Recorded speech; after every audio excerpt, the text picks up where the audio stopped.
اعوذ باللہ من الشیطان اللعین الرجیم بسم اللہ الرحمن الرحیم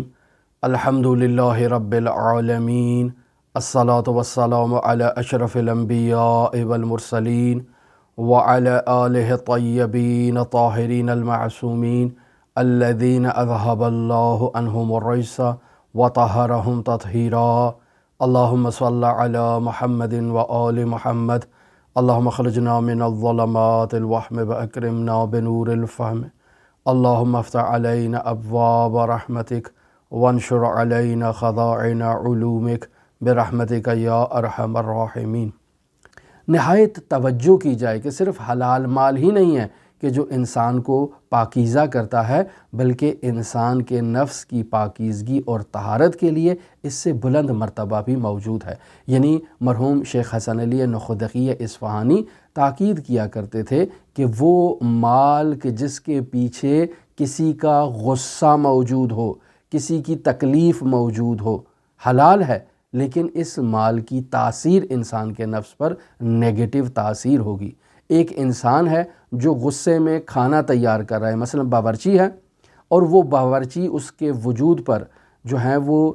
غصے کے آثار مرتب ہیں، اس کے وجود میں رنج کے آثار مرتب ہیں، یعنی اس کے گھر میں کوئی ایسی مشکل پیش آئی ہے جس مشکل کی وجہ سے وہ شخص مغموم ہے اور آ کر اب کھانا تیار کر رہا ہے۔ اس شخص کے اس نفس کی غم کی کیفیت اس غذا کے اوپر اثر انداز ہوگی، اور جو شخص اس غذا کو استعمال کرے گا وہ اس شخص کے وجود کے اوپر بھی وہ کیفیت جو ہے وہ اثر انداز ہوگی۔ ایک شخص جو ہے وہ اگر ناپاکی کی حالت میں کھانے کو تیار کر رہا ہے، اور وہ کھانا جو شخص بھی کھائے گا تو اس ناپاکی حالت کے نیگیٹو آثار جو ہیں وہ اس کھانے کے ذریعے سے اس کھانا کھانے والے شخص کے اوپر بھی سرایت کریں گے۔ لہٰذا سیر و سلوک پر سفر کرنا، اس راہ میں اللہ کی طرف قدم بڑھانا آسان نہیں ہے، انسان کو شدید ریاضت کی ضرورت ہے۔ اور بس اوقات معاشرے میں دیکھا جاتا ہے کہ وہ افراد جو ایسی سخت شرائط پر عمل کرتے ہیں، لوگ ان کا مذاق اڑاتے ہیں، لوگ ان کے بارے میں طرح طرح کی باتیں کرتے ہیں، اور ہم نے ایسے افراد دیکھے ہیں کہ جو ایسے لقمے کو نہیں کھاتے کہ جسے کسی ایسی خاتون نے تیار کیا ہو جو حالت حیض میں ہے، یا ایسی خوراک کو استعمال نہیں کرتے جسے کسی ایسی خاتون نے تیار کیا ہو جو باوضو ہو کر اس کھانے کو تیار نہیں کر رہی ہے۔ وہ فرماتے ہیں کہ اس لقمے کا ہمارے وجود پر نیگیٹو اثر مرتب ہوگا، لہٰذا ہم اپنی خوراک میں نہایت ہی دقت سے کام لیتے ہیں۔ میں ایک واقعہ یہاں آپ کی خدمت میں نقل کرتا چلوں، ایک تاجر اور حضرت امام علی ابن موسیٰ الرضا علیہ آلاف و تحیت و ثنا کے ایک زائر سے متعلق ہے۔ واقعہ نقل کرنے والے ایک جلیل القدر سید عالم دین ہیں، اور وہ اپنے والد سے متعلق اس واقعے کو نقل کرتے ہیں۔ وہ فرماتے ہیں کہ میرے والد اور والدہ نہایت ہی پاکیزہ اور نہایت ہی جو ہے وہ دیندار افراد تھے، اور والد معاشرے میں مستجاب الدعوہ کے عنوان سے مشہور تھے، جس کے لیے بھی دعا کرتے تھے ان کی دعا اس کے حق میں مستجاب ہوتی تھی۔ آج کل ایسے افراد ہمیں کہاں ملیں گے جو دعا کریں اور ان کی دعا مستجاب ہو؟ کیوں؟ چونکہ ہمارے وجود جو ہیں وہ آلودہ ہو چکے ہیں، نفس ابھی تک پاکیزہ نہیں ہے، اور نفس کی عدم پاکیزگی کے نتیجے میں ہماری دعائیں مستجاب نہیں ہوتی ہیں۔ یہ بس اوقات معاشرے میں ایسی دعائیں اللہ تبارک و تعالیٰ کی بارگاہ میں طلب کی جاتی ہیں کہ جن کی مصلحت نہیں ہے۔ ہم اپنے مصالح اور مفاسد کو بہتر نہیں جانتے ہیں، خداوند متعال سے کسی ایسی چیز کا تقاضا کرتے ہیں کہ جو ہماری مصلحت میں نہیں ہے۔ انسان مومن کی یہ ذمہ داری ہے کہ وہ اپنے ایمان کو اس قدر بلند کر لے کہ وہ اپنے مصالح اور مفاسد کو خود سمجھنا شروع کر دے، لہٰذا خدا کی بارگاہ میں ایسی دعا کا تقاضا ہی نہ کرے جو اس کی مصلحت میں نہیں ہے۔ لہٰذا عزیزان محترم، یہ عالم بیان کرتے ہیں کہ زمانہ قدیم میں ہمارے والد نے ارادہ کیا کہ حضرت علی ابن موسیٰ الرضا کی زیارت کے لیے وہ مشہد الرضا جائیں۔ قدیم زمانہ تھا، گاڑیوں کا دور نہیں تھا، باقاعدہ جو ہے وہ گدھے کرائے پر لینے پڑتے تھے، اور گدھوں پر جو ہے وہ چند افراد اپنا سامان لاد کر پیدل جو ہے وہ مشہد کے لیے جایا کرتے تھے۔ راستے میں کئی مقامات پر انہیں توقف کرنا پڑتا تھا آرام کے لیے، اور پھر وہاں سے جو اپنی روزمرہ ضروریات کا سامان ہے اسے وہ تہیہ کرتے تھے اور وہاں استعمال کرتے تھے، یا راستے میں استعمال کرنے کے لیے تہیہ کرتے تھے، تاکہ آگے جہاں ان کا سٹے ہو، توقف ہو، وہاں تک وہ سامان ان کے ساتھ رہے۔ اور یہ سفر کچھ دنوں پر مشتمل ہوتا تھا۔ تو یہ فرماتے ہیں کہ میرے والد کو لوگوں نے یہ ذمہ داری دی کہ آپ ہمارے درمیان امین ہیں، آپ نیک ہیں، پرہیزگار ہیں، ہم اپنا پیسہ آپ کو دیتے ہیں، آپ ہماری خورد و خوراک کا اور کھانے پینے کی چیزوں کا خیال رکھیں، اور اس سفر میں جہاں کہیں بھی ہم نے قیام کرنا ہو ہمارے لیے طعام کا اہتمام کریں، یا جہاں کہیں سے بھی سامان کی خریداری کرنی ہو تو آپ چونکہ امین ہیں، ہم نے پیسہ آپ کو دیا ہے، آپ سامان خرید کے لایا کریں۔ اور والد نے اس ذمہ داری کو قبول کر لیا، اور یہ سفر زیارتی پر یہ کاروان نکل پڑا۔ جیسے جیسے آگے منزلیں بڑھتا جا رہا ہے، میرے والد جو ہیں وہ ان زائرین کی خدمت کرتے ہیں، سامان لاتے ہیں۔ جب وہ دامغان کے قریب پہنچتے ہیں تو ایک ایران کا ایک علاقہ ہے دامغان، تو وہاں ہمارے والد کی ذمہ داری ہوتی ہے کہ وہ جائیں شہر میں اور جا کر تجارت جو سامان ہے ضروریات کا وہ لے کر آئیں۔ تو جیسے ہی میرے والد بزرگوار بازار میں داخل ہوتے ہیں تو وہ فرماتے ہیں کہ اس دور میں دکانداروں کی یہ روش ہوا کرتی تھی کہ وہ صبح صبح اٹھتے تھے، اور جب اپنی دکان پر جاتے تھے تو دکان پر جانے سے پہلے وہ بازار ہی میں موجود مدرسے کے اندر عالم دین سے فقہی احکام کو سیکھا کرتے تھے، پھر دوسرے نمبر پر دکان آتے تھے، دکان کا آغاز کرتے تھے، کھولتے تھے اور قرآن مجید کی تلاوت کیا کرتے تھے۔ یہ قدیم میں مسلمانوں کی ایک روش ہوا کرتی تھی جو آج کل نہیں ہے، اور وہ بھی مسلمان متدین کی یہ روش ہوتی تھی۔ غیر متدین لوگ تو قدیم میں بھی ان چیزوں کی رعایت نہیں کرتے تھے، اور آج کل بھی ان چیزوں کی رعایت نہیں کرتے ہیں۔ تو عزیزان محترم، یہ ہمارے والد بزرگوار جب بازار میں داخل ہوتے ہیں تو سامنے سب سے پہلی دکان میں یہ چلے جاتے ہیں، اور وہ دکاندار جو ہے وہ نہایت ہی شریف النفس اور نہایت ہی ایماندار اور نہایت ہی مؤمن ہوتا ہے۔ جیسے ہی والد جاتے ہیں اور جا کر تقاضا کرتے ہیں کہ میں یہاں اجناس کی خریداری کے لیے آیا ہوں، تو وہ بھانپ جاتا ہے کہ یہ شخص یہاں کا مقیم نہیں ہے، یعنی دامغان کا رہنے والا نہیں ہے، بلکہ باہر سے کہیں سے آیا ہے۔ تو وہ اس سے سوال کرتا ہے دکاندار کہ کیا آپ سفر زیارتی پر جا رہے ہیں؟ تو وہ کہتا ہے جی ہاں، میں امام علی ابن موسیٰ رضا علیہ الاف و تحیت و ثنا کی زیارت کے لیے جا رہا ہوں۔ تو والد کہتے ہیں کہ کوئی کلام نہیں، آپ میری دکان کے اندر آئیں اور اپنا لباس میری دکان کے اندر آ کر جھاڑ دیں، چونکہ آپ امام رضا کے زائر ہیں۔ میں یہ چاہتا ہوں کہ آپ کے لباس کی گرد و غبار سے میری دکان جو ہے وہ معطر ہو جائے اور میرے کاروبار میں برکت آ جائے۔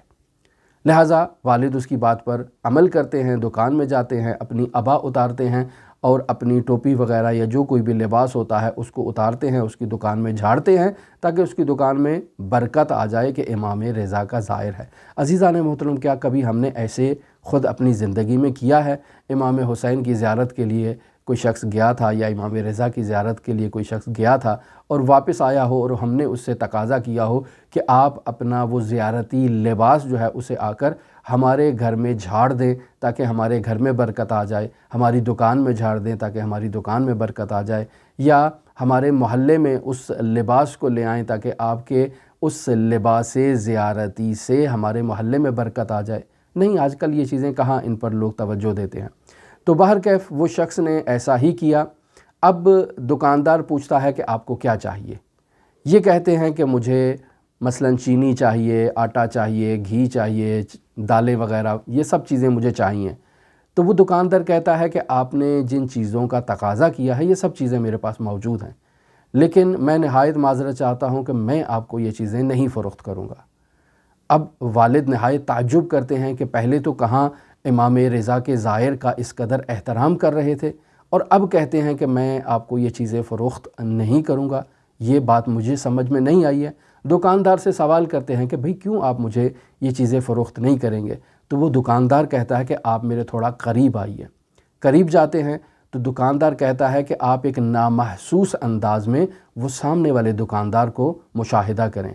تو میرے والد ایک نامحسوس انداز میں اس دکاندار کو مشاہدہ کرتے ہیں کہ وہ نہایت ہی غمزدہ کیفیت میں اپنی دکان میں بیٹھا ہوا ہے۔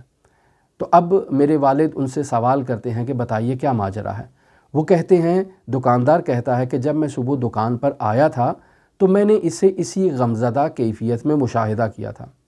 لہٰذا مجھ سے رہا نہیں گیا، میں اس کی دکان پر گیا اور میں نے اس سے سوال کیا کہ بھائی آپ اتنے غمزدہ کیوں ہیں آج؟ تو وہ مجھے یہ کہتا ہے کہ آج میں نے کسی کا قرض ادا کرنا ہے، میں نے کسی سے سامان لیا تھا اور اس سامان کی قیمت مجھے آج ادا کرنی ہے، اور مجھ سے کچھ لوگوں نے جو ہے وہ سامان خریدا تھا ادھار پر، اور انہوں نے مجھے رقم دینا تھی لیکن انہوں نے مجھے رقم نہیں دی ہے، اور میں آج اس کا شرمندہ ہوں جو کہ میرے پاس جو ہے وہ آج کوئی رقم موجود نہیں ہے کہ میں اپنا قرض ادا کر سکوں، اور اس بات سے بھی خوف زدہ ہوں کہ اگر اسی کیفیت میں میرا انتقال ہو جائے تو میں اللہ کی بارگاہ میں کیا منہ دکھاؤں گا، اور اسی وجہ سے آج میں افسردہ ہوں اور غمگین ہوں۔ یہ ہوتے ہیں افراد مومن کی باطنی کیفیت۔ اب یہ دکاندار اس کو تسلی دے کر اپنی دکان پر واپس آ جاتا ہے اور تہیہ کرتا ہے کہ آج اس کی دکان میں جتنے بھی گاہک آئیں گے یہ انہیں سودا سلف فروخت نہیں کرے گا بلکہ سامنے والے دکاندار کے پاس بھیج دے گا، لہٰذا میرے پاس اب تک 8 گاہک آئے ہیں صبح سے، اور ان سب کو میں نے اس کے پاس بھیجا ہے کہ اس سے جا کر سودا سلف خریدیں، چونکہ وہ مقروض ہے اور میں مقروض نہیں ہوں، اس نے آج قرض ادا کرنا ہے، اس کی آج مشکل ہے، لہٰذا میں اس کے ساتھ تعاون کروں اور میری دکان پر جتنے بھی گاہک آئیں گے میں ان کو اس کی دکان پر بھیج دوں تاکہ آج اس کی مشکل برطرف ہو جائے، میرے لیے خدا اور انتظام کرے گا، لہٰذا میں نے آپ کو سب سے پہلے اپنی دکان میں بلایا تاکہ آپ کے لباس کی گرد و خاک سے میری دکان میں برکت آ جائے۔ اب آپ سے یہ تقاضا کرتا ہوں کہ آپ کو یہ جتنا بھی سامان چاہیے آپ اس سامنے والے دکاندار سے خریدے تاکہ اس کی مشکل حل ہو جائے۔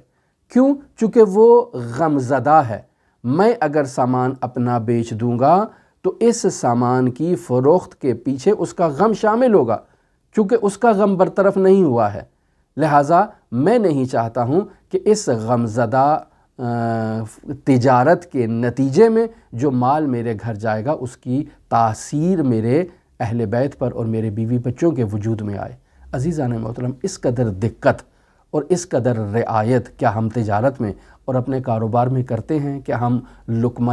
حلال کو استعمال کرنے میں، حتیٰ کہ لقمہ حلال ہے، کیا ہم اتنی دقت کرتے ہیں؟ نہیں کرتے ہیں عزیزان محترم۔ تو ہم کیسے تصور کرتے ہیں کہ ہماری زندگی میں موجود مشکلات ختم ہو جائیں؟ لہٰذا عزیزان محترم اس نقطے پر توجہ کی جائے کہ انسان کا مال حلال ہونا چاہیے، پاکیزہ ہونا چاہیے، لیکن حلال اور پاکیزہ مال کے پیچھے بھی کسی کا غم موجود نہیں ہونا چاہیے، کسی کی آہ اور سسکیاں موجود نہیں ہونی چاہیے، کسی کی